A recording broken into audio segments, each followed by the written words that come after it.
Woman nearly dies after her head swells like a light bulb because of hair dye. Talk about a bad hair day.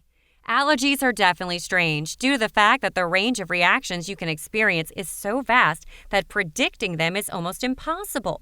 The reactions can be something as seemingly insignificant as an itch in the throat, or they can actually lead to the death of the victim. At the end of the day, the reaction depends majorly on the level of severity to the allergy.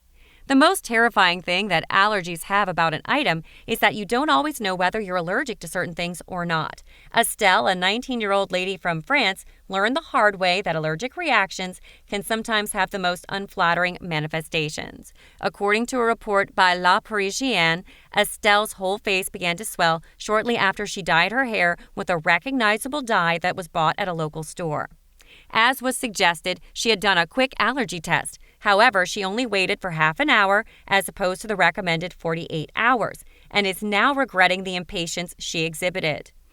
Estelle noticed that just a while after she applied the dye, her scalp began to itch. Then it started to swell. She picked up some antihistamines with the hope that it would end her reaction, but even then, things didn't get better.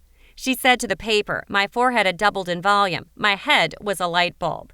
She was immediately taken to the hospital where she was given another round of corticosteroids and antihistamines. After this, she was sent home. Still, her reaction continued to get worse. It got to the point that her tongue had begun to swell, and she started to experience difficulties breathing. So she was taken to a different hospital with the hope that she would get the kind of help she required.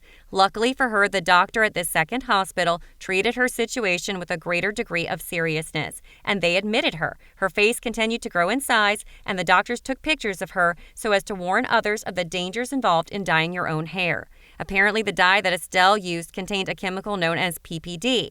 PPD is actually a chemical that is common in drugstore hair dyes, but it was obvious that the reaction that Estelle had was more serious than that of the average person. The use of PPD has been banned in makeup and various other cosmetic products, but certain people still make use of it in hair dyes. It has been reported that between 2 and 3% of the population are prone to exhibiting sensitive reactions to the harsh chemical. However, as of now, the changes to the hair dyes have been implemented as a means of lowering the acceptable limit.